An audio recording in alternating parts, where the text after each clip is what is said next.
Hi, I'm Austin, I'm Alex, and you're listening to One Last Breath, an autopsy of awful albums. where we discuss controversial, bizarre, divisive, and downright abysmal albums. In 1967, the Beatles released one of the most important and influential of all time, influential albums of all time. Influential of all time, just leave it at Most that. influential. Of course, that's Sgt. Pepper's Lonely Hearts Club Band.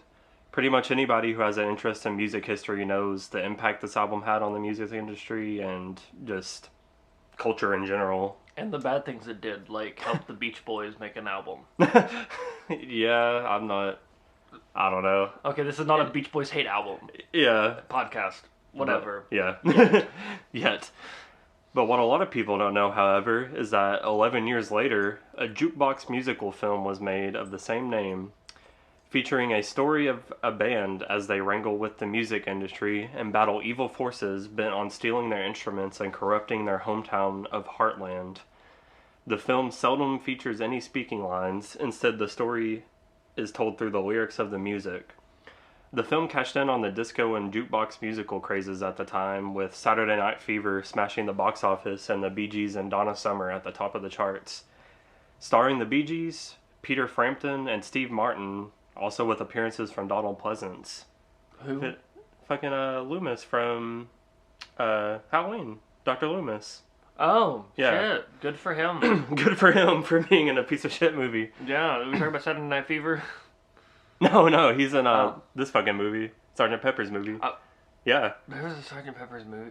I didn't know there was a movie. I just assumed that this was just called the Sgt. Pepper soundtrack for no fucking reason. You didn't know that there was a movie? No, the only movie that matters that the Beatles are involved with is Hard Day's Night. No, that one's pretty good. I like it. there It's are funny. two. I've never seen Yellow Submarine is fucking wild. I still haven't seen it. But yeah, this was a whole fucking movie. You didn't know that? No, I wish I didn't. I think it's much funnier as a standalone album. We'll just call it the soundtrack. Yeah, listen, it's the BeeGees. Hey, I wouldn't have been surprised. Yeah, I mean, if we ever do a shitty movie podcast, we can maybe watch this. Why do you hate me? It also included Aerosmith, Alice Cooper, among others, with many of those appearing in the movie, providing covers of Beatles songs, including all the songs from Sgt. Pepper's, besides Within You, Without You, and Lovely Rita, along with most of Abbey Road. Yeah, like, not doing those two songs. First of all, Lovely Rita, one of the best songs in the album. Yeah, I really like Within that song. You, Without You, the only one I was excited to be like, how the fuck did they make this less weird somehow? Yeah. Which they wouldn't have. Listen to the album. They would have made it more weird. Yeah, I don't know what they would have done with it. Also, ignoring the one song on the album written by George Harrison, kind of homophobic. Wait, what? Oh, Within You, Without You was written by George. It's the only Yeah. song. It's the only song on Sgt. Pepper's written by George Harrison. Mm-hmm. It's dumb. Why ignore that? What do you mean kind of homophobic? It's I'm kind of confused. homophobic. The gays love George Harrison. Okay. Are you saying George Harrison's homophobic? No. Or them not including Them not him? including him. Oh. Homophobic. Alright. Don't really understand, but I'll back that. But before the movie's release, Robin Gibb of the BeeGees said, "Kids today don't know the Beatles' Sgt. Pepper's. And when those who see our film and hear us doing it, that will be the version they relate to and remember. Unfortunately, the Beatles will be secondary. You see, there is no such thing as the Beatles. They don't exist as a band and never perform Sgt. Pepper live in any case. When ours comes out, it will be, in effect, as if theirs never existed. When you heard the Beatles do Long Tall Sally or Roll Over Beethoven, did you care about Little Richard or Chuck Berry's version?" Yes. Yeah, I don't know what the fuck he was on with that one. So, like, the Beatles may have said that we're bigger than Jesus. And Oasis may have said we're bigger than the Beatles. But neither of those are as fucking wild as what... Robin Gibb. Is that the goofy-looking one? I don't fucking know. Because I think the goofy-looking one's the only one that's alive still, and I hope he listens to this podcast and realizes that he's the goofy-looking one. Let's see, Robin Gibb. He died in 2012. Okay, so... Oh, but he's also a goofy... I forgot, all of the BeeGees are the goofy-looking ones. Yeah, I know it's Robin, Maurice, and then I don't know what the other one's called. I don't know, but I think just one of them is alive. I think so. I'm sure he lives to regret making this. Yeah, probably. But yeah, I thought that was wild. It's like, oh yeah, we're just gonna do this and everybody will automatically forget about the actual album that we're covering. It's like, what the fuck are you talking about? Okay, dumbass cat. Say hello to the podcasters. Fucking smacks microphone. He said, fuck them podcasters. Well, I guess we're the podcasters, not the people that he was talking to. Whatever. Fuck the listeners, he says. But yeah, I don't think the kids, quote unquote, related or remembered this movie or their version of the Beatles classics, as the movie, along with the soundtrack, were pretty much universally panned. On Rotten Tomatoes, the film holds a score of 11%, with an average user rating of 3.9 out of 10. In Rolling Stone, Paul Nelson ridiculed virtually every aspect of the production. He said that Frampton had absolutely no future in Hollywood, while Schultz, which I believe was the director, would seem to need direction merely to find the set, let alone the camera. Oh my god. The New York Times' Janet Maslin wrote that the musical numbers are strung together so mindlessly that the movie has the feel of an interminable variety show. Which, like, all of this is really funny because it's not that hard to do a Beatles musical. Mm-hmm. Like, we saw that in Across the Universe, I think is what it's called. I've heard of that. I don't know. Is that a musical? Yeah, it's a Beatles musical. It's good. Okay. I think it's Across the Universe. There is a good Beatles musical released in, like, the 2000s, and it proves that it's not that fucking hard to do it. And then he also added, conceived in a spirit of merriment, watching it feels like playing shuffleboard at the absolute insistence of a bossy shipboard social director. When whimsy gets to be this overbearing, it simply isn't whimsy anymore. Only two of the Beatles were at the premiere of the movie, Paul and Ringo. Later on in an interview, when asked about the film, George Harrison showed sympathy for those involved instead of Frampton and the BeeGees. I think it's damaged their images, their careers, and they didn't need to do that. It's just like the Beatles tried to do in the Rolling Stones. The Rolling Stones can do it better. The accompanying album arguably fared worse than the movie.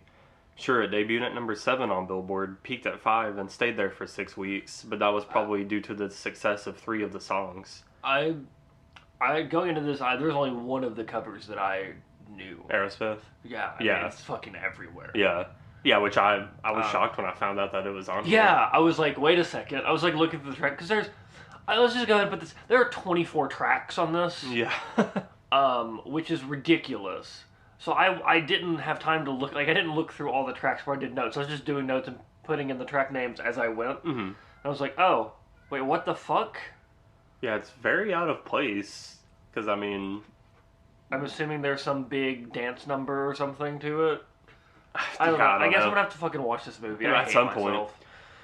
But yeah, the 3 songs that actually had any success from this album were Earth, Wind & Fire's version of Got to Get You Into My Life, which ended up going gold, and Aerosmith's Come Together, along with Robin Gibbs' Oh Darling, both becoming top 40 hits. The album became the first record to quote-unquote return platinum, with over 4 million copies being taken off store shelves and returned to the distributor. Oh my god. I mean, hey, it was the first. I didn't even know that. Yeah, I didn't even know that was a thing. I wonder what other albums have been returned platinum albums. If you guys will send me $20 and a box of banana moon pies, I will write a book on every return platinum.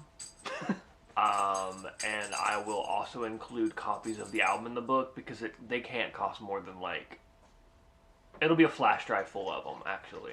There we go. It's a legal distribution. Welcome to the internet, baby. All right. There's another book added to your long list of... I'm going to be a famous writer. Going to have a long-ass bibliography. Let's see where... Okay.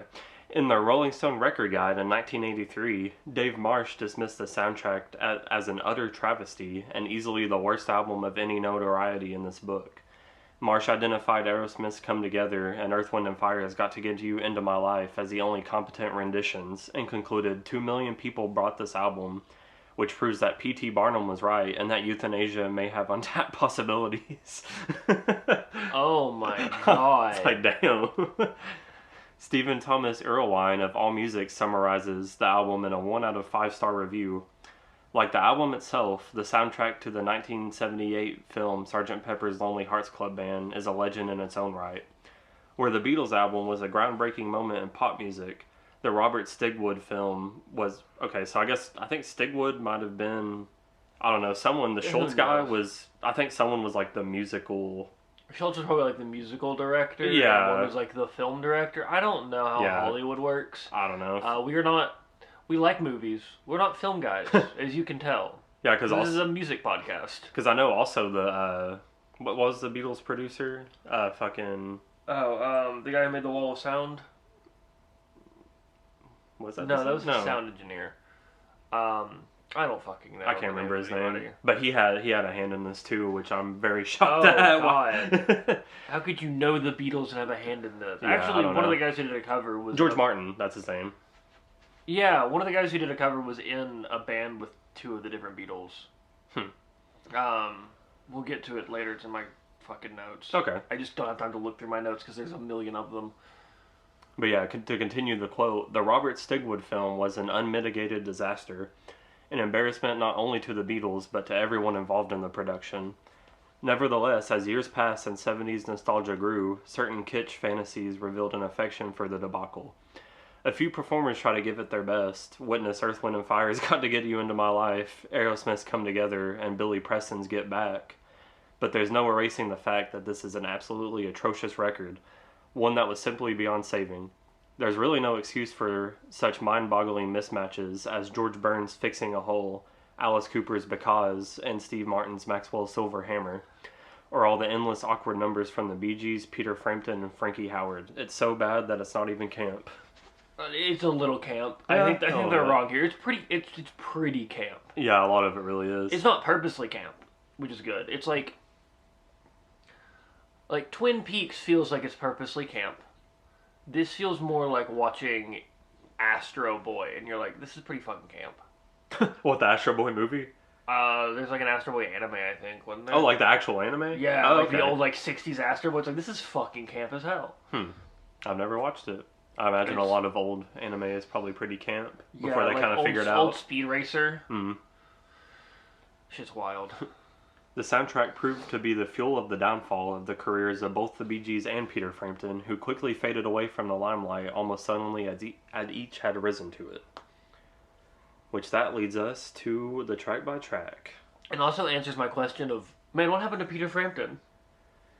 I don't know. This happened to Peter Frampton. Yeah, I guess because he really was kind of a flash in the pan. Yeah, but he did. Do you feel like? The whole really good shit. The whole the Frampton Alive album. Yeah, was my parents have talked about it because they were around at that time.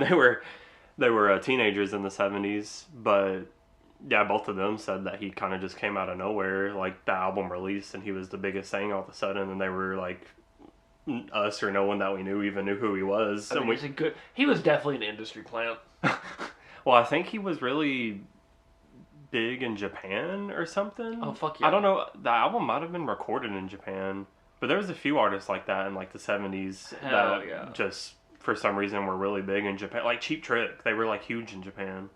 Because the I Want You to Want Me? Yeah, that was live at the Budokan, which is in Japan. Damn. Okay, let's get... So, first thoughts on the album. I didn't write any of this down, but I will tell you. My first thoughts were, what the fuck am I listening to? Yeah. Yeah, that's kind of a question that lasts throughout the whole listening of it. There's some stuff on the album where I'm like, this is a beat by beat for beat cover, but it's soulless still. Yeah, I feel like most of the BeeGees and Peter Frampton covers kind of fall into that. Yeah. We'll get to it. The Frampton stuff... anything that he's on, which I don't think he does anything by himself. I think everything he's on is also with the BeeGees. I think he did one by himself. Maybe. But everything that he's on is probably the most tolerable stuff on the album for me, for the most part, because it's pretty much beat for beat. Yeah, it's beat for beat. It's just soulless. But then it's a sellout. Yeah, and then when the BeeGees are on something, it's a little more, I guess, camp than when Frampton's on it, but it's still not really out there for the most part. And there's some really out there parts in this album. Yeah, but then a lot of the other shit from Alice Cooper and the fucking Sandy Farina, whoever the fuck that is, Diane Stein. I'm so excited to talk about Maxwell Silverhammer. Yeah, like a lot of the other stuff is just like, what the fuck were they even thinking? Like, this isn't even, like, did they try to make this camp on like, I think that's the ultimate question is, I mean, like, what tone were they going for? I don't think camp was really a thing in the set. Like, I think that was just what the 70s were like. Yeah, I mean, there was camp in movies for sure. I don't think it was trying to be camp though yet, because I mean, we were still. This is like at the right before the horror movie bust, like not bust, but the horror movie like blow up, and horror movies are really where I think of as camp becoming a purposeful thing. Yeah, I mean, yeah, I guess like horror in the mainstream for the most part. Because, I mean, there was a lot of horror movies, obviously, in the 50s. Yeah, but, like, and there was, like, campy science horror fiction. The way we know it now. Yeah. Started in, like, the late 70s, with slashers 80s. And shit. Exactly. Which, I mean, yeah, there's a lot of campy slashers, so... we're going to start a Patreon at some point, and if you really like it and you give us your money, we will do a horror movie podcast about shitty horror movies that we think you should probably watch. I love shitty horror movies. They're the best. Horror movies in general. Track 1, Sgt. Pepper's Plus, with a little help from my friends, and probably some other stuff. What was the name of this suite? Some of them I wrote the suite name on, some of them I wrote the names that were actually in it. It was just these two. Okay, did it have a suite name? I don't know. I don't think the last track, there was one track on the album that had it was like, The Death of a Strawberry was the name of one of the suites. I did not see that. Where did you... Was Wikipedia. That... I must have looked over that. It was probably this one, the one that has Polythene Pam. She came in through the window. I will actually pull up the Wikipedia so we can see the suite names. Okay, huh. Why am I just typing Wikipedia into my Google? Wikipedia. But yeah, starting off with this one, I don't know if it has a suite name or not, but yeah, it's Sgt. Pepper's Lonely Hearts Club Band / With a Little Help from My Friends. Starting off, it was not really as like disco oriented as I was. Like I was expecting like. I was expecting literally just straight up disco covers of these songs, but the whole album in general really doesn't feel disco most of the time.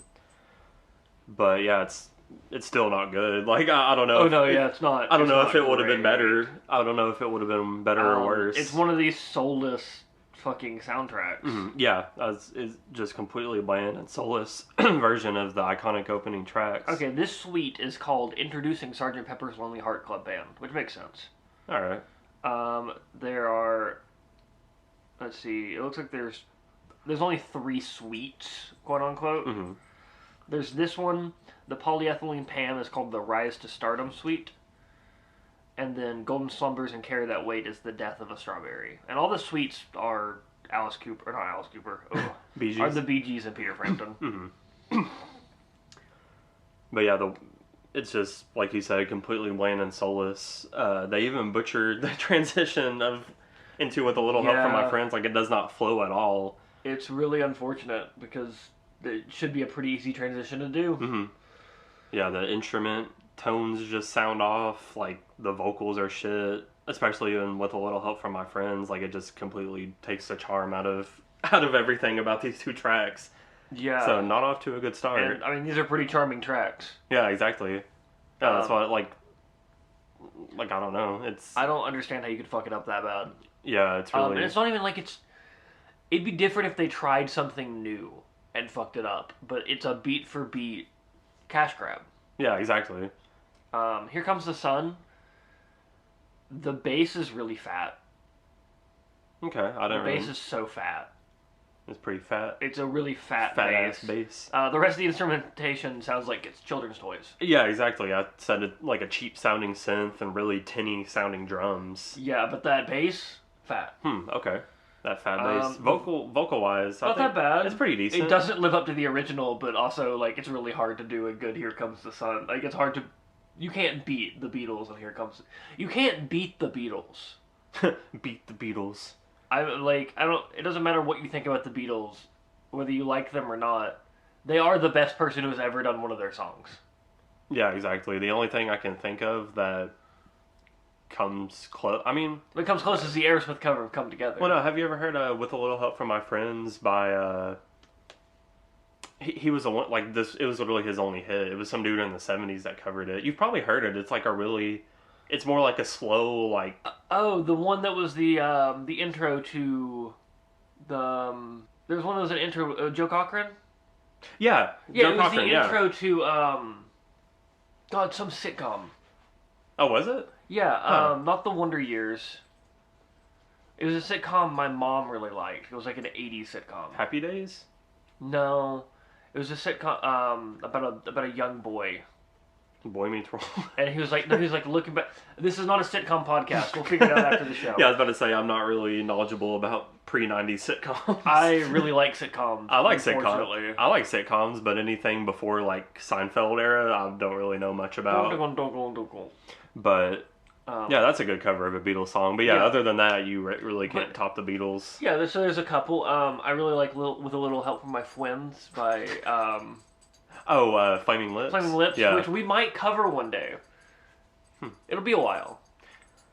But yeah, going on to Getting Better, which is Frampton and the BeeGees again. The solo vocals, weak. The group vocals, not that bad. Yeah, I feel like it doesn't sound that much different than the original. So in the original, there's also these little like high pitched vamps of the guitar.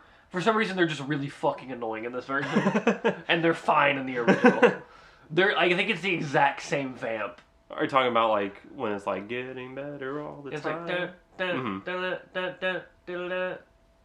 like the same. It's in the original song too. I've never realized that, but it's because I was like, okay, let me listen to the original to make sure I'm not fucking just. I mean, I think dumb. it has a lot to do with the production of the album. I Yeah, guess. it feels soulless. Yeah, it's Even the instruments are soulless. Yeah, exactly. It's like 11 years later, and they couldn't match the production of the original. And like disco is supposed to be about soul. Mm-hmm.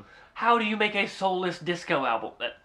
I mean, it's like we It's said, it's awful. not even really like I don't. Yeah, it's I barely wouldn't classify disco. it as disco at all. It has some disco points. Yeah, some, but not as much as you would expect. Then that leads us to Lucy in the Sky with Diamonds by Diane Steinberg, which along with Sandy Farina, like who the fuck is I don't this? know. I have no idea. Bass, fat. Once again, bass is real fat. The vocals are really fucking breathy in this one. Yeah. It sounds like... It just kind of reminds me of the part from Harder and Harder to Breathe, but with like, if they were saying words while doing that, Uh-huh. it's really awful. Yeah, I don't... This one almost sounds like a show tune to me. The way it's sung, like it just completely takes the psychedelic feel out of the song, which is the whole point. Until it gets to the chorus, which to me just sounds like a Baptist revival. Something we're pretty knowledgeable about. Yeah. Yeah, Lucy in the Sky of Diamonds. Lucy in the Sky with Jesus. Lucy at the tent revival with diamonds. Yeah, I don't... Just another shitty and just completely out of touch cover. And then we get to a cover that actually tries something new. She's So Heavy, I want you, She's So Heavy. It tries something new. Don't tell me you like this one. I kind of Oh, God. I like the instrumentation. It's This is like my absolute... Like, this offends me on so many levels. I hate this the one. instrumentation is Sabbathy. Like, it tries to go for, like, the doom metal. Have you heard the original? Yeah, I did. The original is like that. I re-listened to the original. It's not like that. Yes, it is. I re-listened to both of them side by side. Have you not heard the end of that song? It gets pretty fucking heavy. Okay, but the entire thing of this is, like, Sabbathy and doomy, and it's really weird. It did give me Lulu flashbacks, though. Because they started talking. I don't know. I think this is a fine cover. No, I don't... I mean, the original is so iconic. Like, it's probably... It's a song I barely remember. It's top 5 Beatles songs for me. Like, I fucking love it. But I did re-listen to it to be like, was it this fucking heavy? And yeah, it's heavy. Yeah. This one's a little bit heavier. I don't know. It just...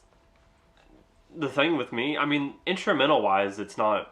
That's all I care about. I didn't get a single note on the vocals. I don't fucking care. Yeah, I mean, I'll give you that. Instrumental-wise for this song, it's not too far off from the original, but the thing for me is the vocals. Like, I don't know who the fuck it is, because it said that this one was Steinberg and the BeeGees that did this one. The BeeGees, Diane Steinberg, Paul Nicholas, David Pleasant, and Stargard. Okay, I guess it's one of those last 3 people. Like, the dude that comes in and just is talking, and he's like, I want you. I want you Yes. so bad. Yes, that it made sounds me- like fucking Vincent Price, like at the end of Thriller when he's like, Yeah. "You're in for a scare" or whatever. But it gave me fucking Lulu flashbacks, like I said. Yeah, like I just that's the part that offended me. I was But like, "What the fuck are you doing?" I like that part was just, it gave me the flashbacks. I was like, but this instrumentation. I mean, yeah, Pretty sick. the instrumentation's not. That's the only thing I like about the. It's not like I don't think it's a good cover. I think it's a really good instrumental. Like I won't say the instrumental's sick because, like I said, it's pretty just on like note for note. I mean, it's a little different, but yeah, it's just the vocals. Because like we'll get to it later, but with Maxwell Silver Hammer and Fixing a Hole, like the other songs that have the weird like whimsical like trying to talk vocals, like it makes sense because those are like. I feel like weird more songs. bright, sillier, especially Maxwell Silver Hammer. Like it makes sense, but this one, it's like such a soulful and then like heavy song for the time. Yeah, the vocals were an odd choice. Yeah, and it's like, yeah, what the fuck? Like that's what offended me. I was like, what the fuck are you doing? Like you're trying to make it a goofy, like whimsical song, and it's not at all. I don't know. Good Morning, Good Morning. I like this one too. I forgot to get notes for this one somehow. Okay, so it kind of feels like the original. Uh-huh. Like you definitely heard it. Yeah. But it does that really cool speed manipulation with the vocals, like "Good morning, good morning, good." Yeah, I remember doing that. Yeah. I don't remember if that's in the original because I didn't have time it's- to listen to every song originally again. Because like I do really like Sgt. Pepper's. I listen to that album a lot, so I was like, I would remember that probably. Yeah, I didn't have to re-listen to most of the songs. I did re-listen to some of the non-Sgt. Pepper songs just because, not because I don't know them, but because I didn't remember them much. Because I basically, known fact about me, I listen to like 2 Beatles albums constantly, and the rest of it is just like whenever it comes up on radio. Yeah, I had been in a pretty big Beatles kick a few months That ago, makes sense. like at the end of 2022. So a lot of the songs are pretty I've been in a pretty fresh in my mind. For a few years, I've been in a really big Sgt. Pepper's and Revolver kick. Okay, but yeah, I think Good Morning is the one where at the end of it, it's like all the fucking animals like barking and fucking roaring and shit. Yeah, that always. Anytime I listen to it on like fucking vinyl or something where I can't just like turn it down from my phone and that comes on, I'm like, fuck, it's so grating on my ears. I'm like, what the fuck is happening? But yeah, I don't think that this version included that. I don't think so either. Okay, so next is She's Leaving Home. Yeah, and this is like one of the very few Beatles songs that I would say that I really hate. Like, I don't really love She's Leaving Home. But you've heard it on acid, haven't you? Yes, I've heard it on acid. That would probably... for legal reasons, I have not. For legal reasons. Legally, I have not, but like, yeah. Next time I legally do not do shrooms. Next time I do, there are legal psychedelics, and those are the ones that we have done. I don't know their names, but I think there's some kind of legal DMT. Thank you for drinking water, Loki. But yeah, next time I do psychedelics, I might have to listen to it. Yeah, it's really good. This was an interesting choice to use a Vocaloid. Is that what the thing that sounds like a fucking robot? It was either a Vocaloid or Peter Frampton. I'm pretty sure it was Peter Frampton either way. The part that sounds like robots? Yeah. Okay. I don't know if it was a Vocaloid or a talkbox. It sounded more like a Vocaloid. I don't know what that is, so Hatsune probably. Miku. Okay, yeah, because I mean, talk boxes that I've heard don't sound anything like it. But I'm 100% sure that's Peter Frampton. But then the chorus was flat. Mm-hmm. They didn't even sing it in key. Yeah, I don't know. Like I said, this is one of the very few Beatles songs that I don't like. It's just too over like melodramatic and boring for me. I think it's definitely an experience you have to have on legal DMT or psychedelics of some sort. Yeah, and I think that this is the last song on the first side of Sgt. Pepper's, so I always just yeet the needle off my record and fucking go to this. I think it is. Yeah, I've just never liked this song. Actually, Peter Frampton wasn't even on this song. Oh, really? Jay McIntosh and John Wheeler was one of them two. Who the fuck? Who are all these people? I don't know. There are a million people on this album. Yeah, I didn't see any of the people that I haven't named yet. Like Wikipedia is a good resource. I got my shit from Wikipedia. Oh, it has. Well, apparently you didn't. Maybe you just didn't get the names of who did it, which I get it, or you just didn't write it down because every song has a million people on it. Yeah, which It's I mean, who ridiculous. knows? That could be people playing instruments or doing Yeah, other, like, who it knows? could not even be vocal. Oh Darling. Oh, you missed You Never Give Me My Money. Oh, I did. I didn't have notes for that. You That's- never give me your money. That's Steinberg and Paul Nicholas. I barely remember this Beatles song. It's on the medley at the end of Abbey Road. Oh, see, I've listened to Abbey Road once. Dude, Abbey Road is so good. It's not my genre of Beatles. It's not my favorite Beatles record, which we'll get to that, but it's good. We'll get to that. Yeah, I mean, Abbey Road's a good album. I don't remember this song very well. I just assume that this version is inferior. Yeah, I mean, the original it's alright for me. Like, it works in the medley, but... So we're really on the medley? Yeah, I mean, it's not my favorite. Like, it's not something I would listen to by itself, which are some songs in the medley I would, but I mean, it works in the medley. Like, it's a decent song. Okay. So yeah, this version is inferior to it. It has the annoying vamps again. And I really, by this point, I realized that just Diane Steinberg's voice, I just do not like her voice whatsoever. Yeah, it was a weird choice to use her. I don't even know who she is. I have no idea who she is, but everything that she's been on in this album, I just do not like it. Next is Oh Darling, which I got like no notes on. It's just a ballad. It's not interesting. I don't like it. I don't care about it. This is another one that really offended me a lot. Oh God, okay. Which, I mean, like you said, it doesn't do anything absolutely crazy, which I think is what offends me about it, because the original that's also on Abbey Road, it's a really good song sung by Paul, and it's a really, like, it's probably his best vocal performance in my opinion. The like, best vocal performance of the worst Beatle. You think Paul's the worst Paul's Beatle? the worst Beatle for sure. What? Why? So since we don't have plans, Do you mean like in the favorite Beatles? Do you mean in the context of the Beatles or just in general? In general. Because I mean, his solo stuff, any of those. In general, like over their entire careers, the best one we have, George? Ringo and George are tied for the best Beatle, and then Lennon, and then just slightly below Lennon is Paul. But the gap between Lennon and George and Ringo is so infinitesimally big. Are you talking about as people? As people and musicians. But Paul seems like a good person. I've never heard anything bad about him. He seems a little cocky. I don't think so. I don't like him. No, did I saw this fucking thing on TikTok the other day where he was like praising punk music when everybody was shitting on it. He was like, "Oh, I like it. Like the kids do what they want." Yeah, because people were Paul McCartney. He still did Wings. People were expecting him to like shit on it because he was an old head at that point. See, the problem is I can't forgive him for Wings. I don't know. I love Paul. Like, he seems like a cool dude. I mean, he's done, like, Maxwell Silver Hammer is another Beatles song that I can't stand, and he did that, but, I mean, he did. I would say in the context of the Beatles, Lennon was a better songwriter for the most part. After the Beatles, Paul did better than Lennon, but that's not hard to do when you're in the Plastic Ono band. Yeah, and Lennon was a piece of shit, but, I mean... And then Ringo and George are perfect angel babies. Yeah, I like Ringo and George too. I don't know. If I had to rank them, I would say Paul's probably my favorite.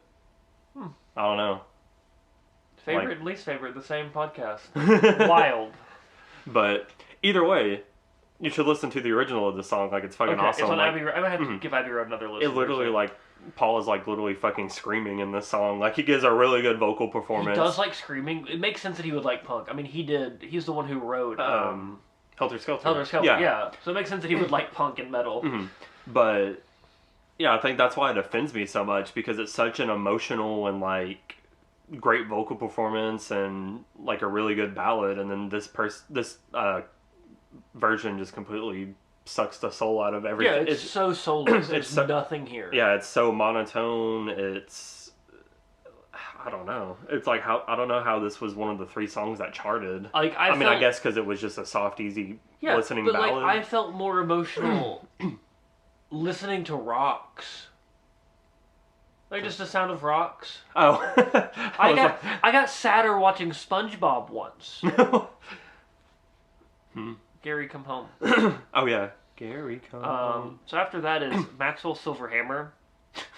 I'll say that Steve Martin understood the assignment. Yeah, which I was literally just talking about it. This is another Beatles song that I just don't like. It's too. I've only heard this song like once or twice. It's also on Abbey Road. It's just, I mean, Paul wrote it, and John Lennon said it was another one of Paul's granny music songs. Bang bang, Maxwell silver hammer. And they actually had like a really big argument apparently about it being on the album. Like literally everyone else in the band besides Paul was like, please do not put this on the album, and he was like, I want it on the album.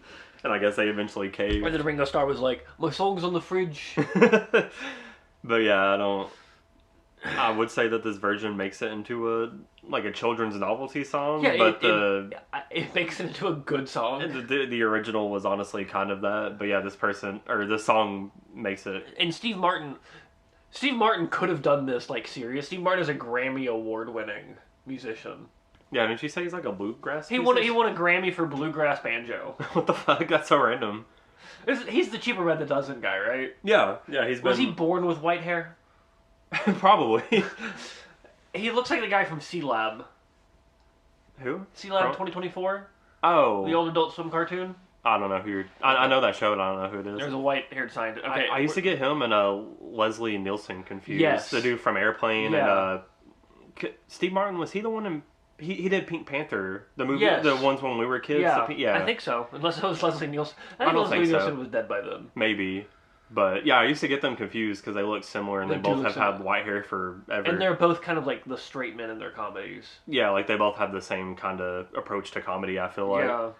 I used to get them confused, but yeah, I mean, it's like, I don't think it really is all that charming. Like, it tries to be really charming and funny, but I don't know.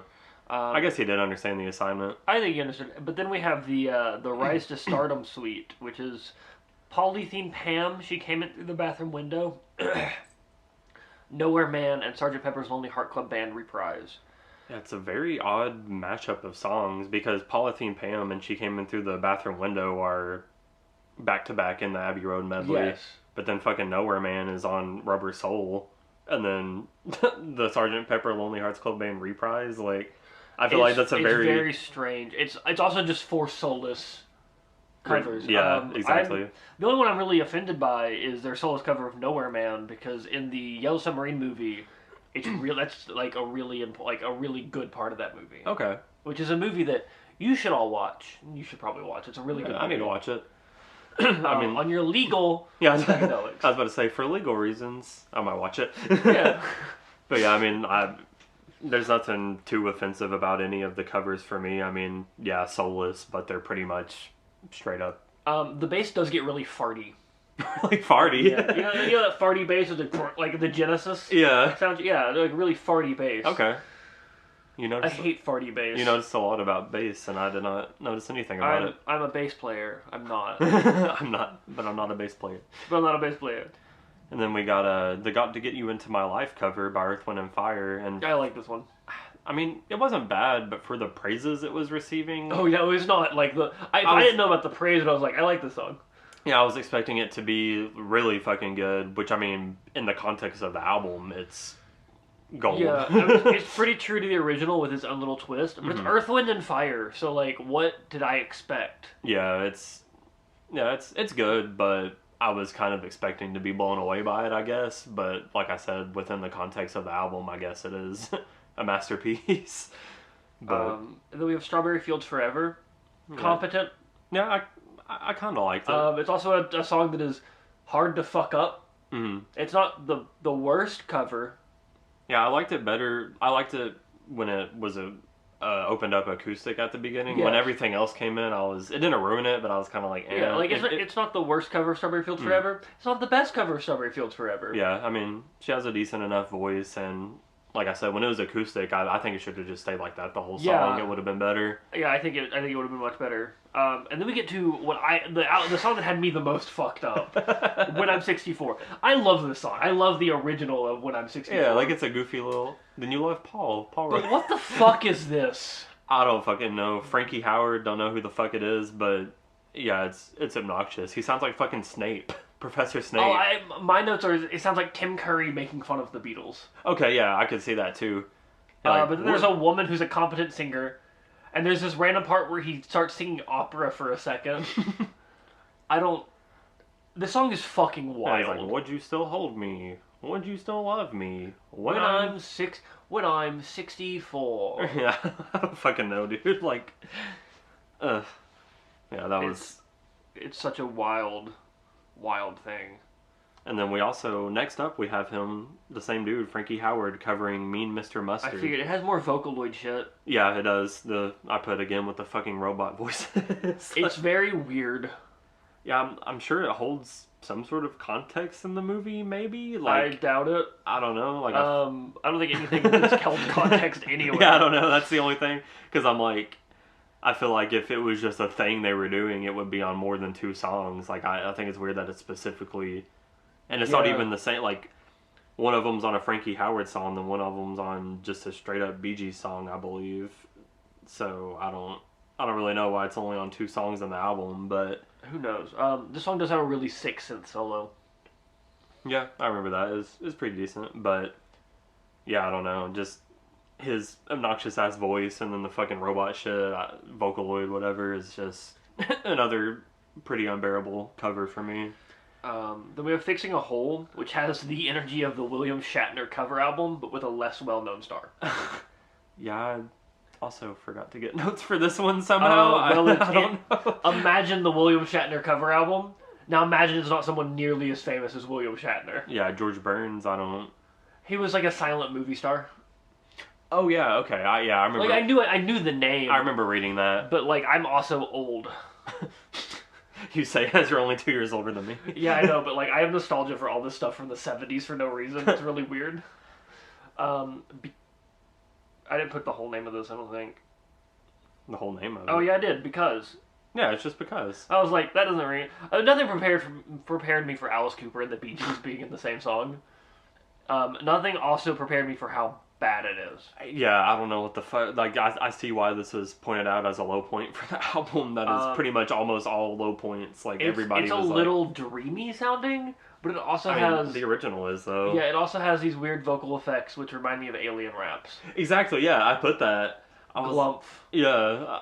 Alice Glumford. Like, because the sky is blue. I was like, what the fuck are they doing? Alien school. Alien school. Yeah, I don't know if that was...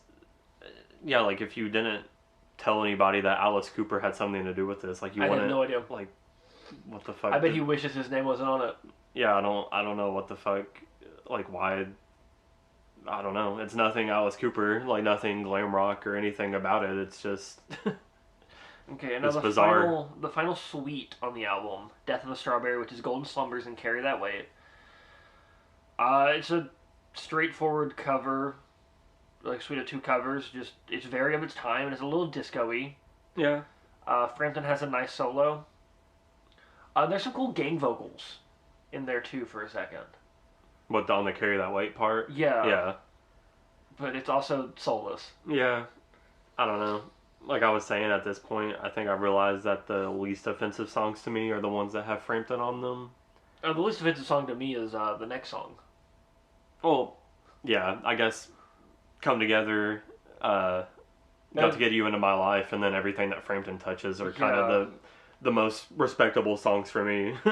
So speaking of, Come Together, it's the cover by Aerosmith that you have all heard. Yeah, even if you don't think you've heard it, you've heard this cover. I mean, they play this cover on like classic rock radio more than they play the original. Like, at least in my experience, yeah, I've heard it a lot. It's a hell of a cover. Not as good as the original. Mm-hmm. I don't even like Aerosmith, but I think this is a hell of a cover. Mm-hmm. I had no idea it was from this. Yeah, I didn't either. It was the only song I had any knowledge of before learning about this album. So, yeah, I mean, it's all right to me. I mean, pretty good. I like that cover. Being for the Benefit of Mr. Kite, a song that I wish they would have covered because I really like that song on the original album. But they didn't do half bad, I guess. It's just soulless again. It's another BeeGees Frampton joint. Mm-hmm. There's nothing there. It's beat for beat. Yeah, nothing there. Same with the next one, the Long and Winding Road. Long and Winding Road. Just another beat for beat soulless cover. Well, yeah, this one is the one you were talking about where it's just Frampton. No BeeGees on this one. Yeah. This Frampton on this album equals tolerable and mid is what I got. I mean, Day in the Life. I think the BeeGees went off on this one. Yeah, this is the most tolerable BeeGees cover. Yeah, it's pretty good. I think it should have gotten a little more spread. Mm-hmm. Yeah, it's not bad. I just don't. It doesn't try anything new. Yeah, I just don't like the BeeGees voices. I think is what it boils down to for me. I think you just need to start staying alive. But yeah, that's tolerable. You can tell by the way I cover the Beatles. I'm a woman's man. No time to hit them. No, you're not. But and then we got Get Back by Billy Preston, which he's the guy who played. He was in the Plastic Ono Band, and he was in Ringo Starr's band. Well, he was also on the Beatles. Was he? Yeah, he did the fucking the Hammond organ. Oh, okay. I didn't know he was on. I didn't see that he was on the Beatles. It didn't say he that, did. He must have just been in the recordings. Okay. Yeah, you know the organ parts on I Want You. Yeah. She's So Heavy. He did that. He did. He played on their rooftop concert, the last concert. He was the guy on the. Okay. Yeah, and I think he did stuff for Rolling Stone. Like he's done a lot of organ and he was in the Plastic Yoko or the Plastic Ono Band and whatever fucking Ringo Starr's All-Star Band. I think. Yeah. I didn't know he was in. This is the only man that knows the Beatles. John Lennon even said that he liked this cover. Okay. Which is something I found out while looking at it. Because I was like, who the fuck is this guy? This is a good cover. Mm-hmm. Yeah, I mean, it's a solid cover. Yeah, which is expected. He's the only person who... he may even, like, talk to the Beatles like, hey, man, let me run this by you before I submit it. Yeah. Is this good? Yeah, it's decent enough cover. I like it. And then Sgt. Pepper's Lonely Hearts Club Band Finale. Finally. Finally, we're at the fucking end. 24 tracks into this album, and it's just a disco cover of Sgt. Pepper's. Yeah, like, this is the only song on this album that I would say is fully fledged disco. Like, it's not terrible, not great, not noteworthy. It's pretty much just a posse cut. It's boring. It's just everybody. Yeah, okay, so what were your favorite songs in the album? I guess... Was it Maxwell Silverhammer 3 times? I mean, I'll use lightly because nothing on this album I would go out of my way to listen to. So I might with the Aerosmith cover. I think it's just because I've heard it so much. I'm Yeah. just like, I'll definitely nothing I would listen to over any of the originals. Correct, So I guess my favorites are probably Come Together, Got to Get You Into My Life, the fucking Strawberry Fields Forever. And then anything that Frampton touched was tolerable. I'd say those are everything that I just listed is the only. Oh, and Get Back. Yeah, everything I listed are like the only tolerable songs on this album to me. I really think Maxwell Silverhammer, Get Back, and Come Together are the only ones that I would go out of my way with. And like, Maxwell Silverhammer is just because it's really funny. Yeah. Yeah, he's like, started off in physical. Maxwell Silverhammer came down. But yeah, and then least favorite is the rest of the album. Yeah, literally anything else, but especially Oh Darling, I Want You, Because, and She's Leaving Home are like the especially egregious ones for me. Mine is definitely When I'm 64. Yeah, I forgot about that one. The She's Leaving Home cover, and it was really just those two. Really? Everything else is just like on the same version of Hey. No, okay, maybe Getting Better. You didn't get Because, the Weird Alice Cooper one?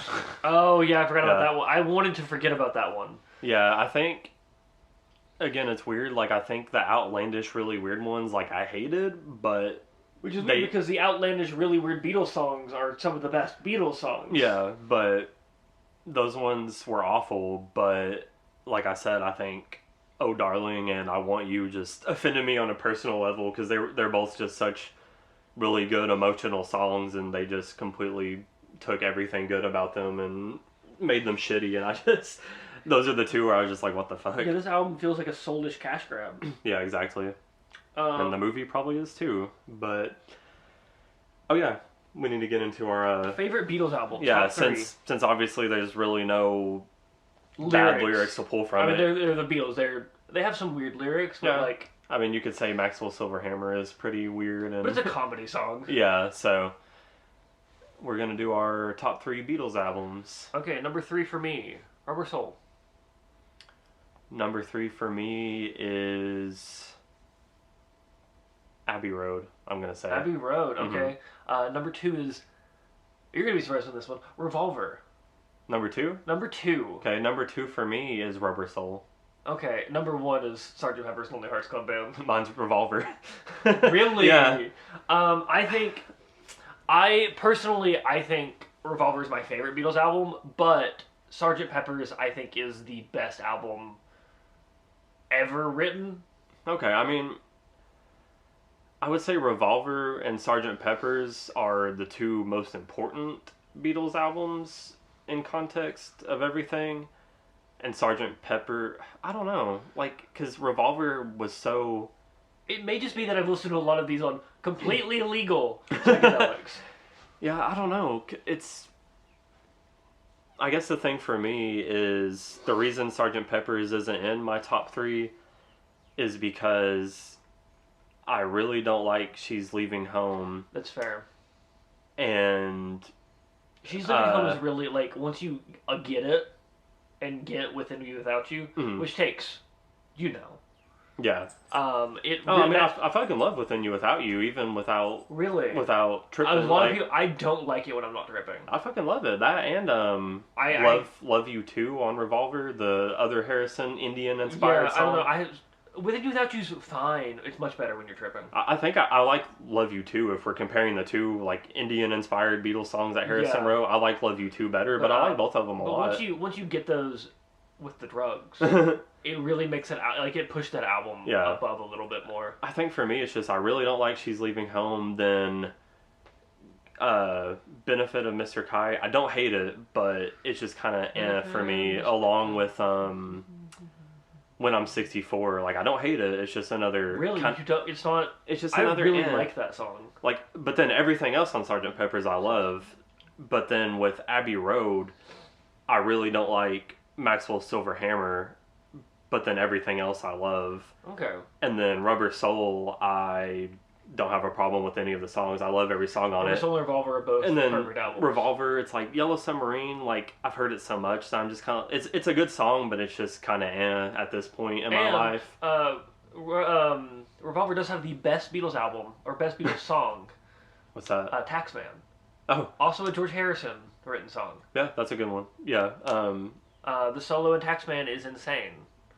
Yeah, I mean, yeah, fucking Revolver, like, front to back is pretty much perfect. Yeah, it's a really good album. God, I love the Beatles. Yeah, and then, like, Rubber Soul used to be my favorite before I got... Yeah, I was expecting Rubber Soul to be your number 1 pick. Really? I mean, that's... And you were expecting Revolver to be mine. Yeah. Yeah, Rubber Soul, I mean, that's also a really important one because that was kind of the album that made artists stop making... Like, before that album, it was like, oh, we're going to have 2 or 3, 4 singles, and then the rest of the album is just filler. Yeah. Perceived filler. And then Rubber Soul was really like, well, this is an album that makes sense as an album. Yeah, it's like every song is like carefully crafted, so... And also, and also it's their, like, the bridge album between boy band and psychedelic Beatles. Yeah, like it's a little bit of both. Mm-hmm. Yeah, like, it's an amazing album, but I think the boy band part, like, the boy band sensibilities hold it back, which is why I wouldn't call it my favorite anymore. Okay, yeah. Yeah, it's a solid number 2 for me. And then Abbey Road, yeah, I think that's why, that's how I determine the rankings, because of my top 3, Abbey Road has the only song that I hate on it of any of the 3 albums. Then it's just kind of, I don't know, Revolver's grown on me more than Rubber Soul. Yeah, honorable mention to Magic Mystery Tour. Yeah, the album everyone forgets about. Yeah, I mean, even their fucking boy band stuff, like, I like a lot of it. Like, A Hard Day's Night is... Yeah, and A Hard Day's Night is great. Even their first few albums, like Meet the Beatles or whatever. Yeah, and I mean, they're just good. Yeah. And hating the Beatles is morally wrong. Yeah, and then the White Album... You can hate them as people. About half of them, or at least one of them, really sucks as a people. Yeah, as a people. He is a people. Well, not anymore. He's not a people. He should have imagined that there were no snub-nosed revolvers. But fucking, yeah, and then the White Album, we haven't mentioned that one. It's good. It's just double albums for me. I just can't. It's too much. It's just too much. And this was a double album, the one that we just covered. Yeah. But, yeah, so. Anyway, listen to the Beatles. Yeah, listen to Revolver. And do not Sgt. Pepper's. Do not listen to this. Yeah, do not listen to this. Do not listen to Sgt. Pepper's Lonely Hearts Club Band soundtrack. Just listen to Lonely Sgt. Pepper's Heart Band Club. Lonely Pepper's Sgt. Heart Band Club album, Beatles. The fourth. The fourth.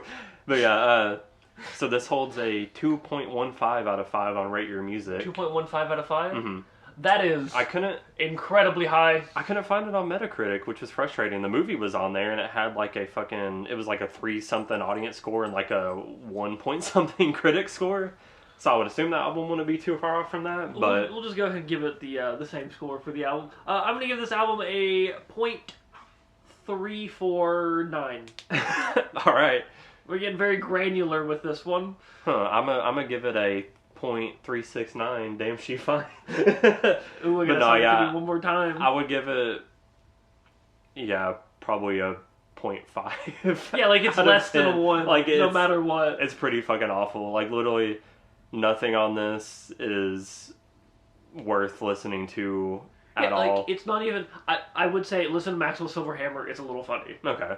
But other than that, like none of it is worth listening to, because not only is it bad, it's soulless. It's long as fuck. It's long as it is 24 fucking tracks. It is longer than this podcast is going to be. Yeah, exactly. Because we're almost done and we're just ending an hour. Yeah, so. But it's soulless. It's long as fuck. It's not good, and there's only like the only really moments like, this is fucking wild is. When I'm 64 and Maxwell Silverhammer, and When I'm 64 is bad. Yeah, and because I would say is another moment where it's just like, what the fuck, but yeah. But there's only 3 of those.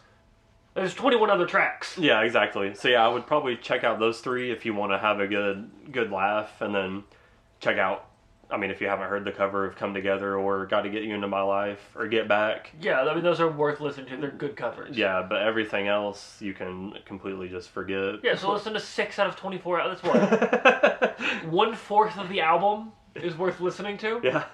If even. So listen to 1/4 of the album, specifically the 4th we told you to. Don't just pick a random 4th. Yeah, exactly. Then we'll see you next week with, God, I hope something that was more fun to listen to. Hopefully something not as long.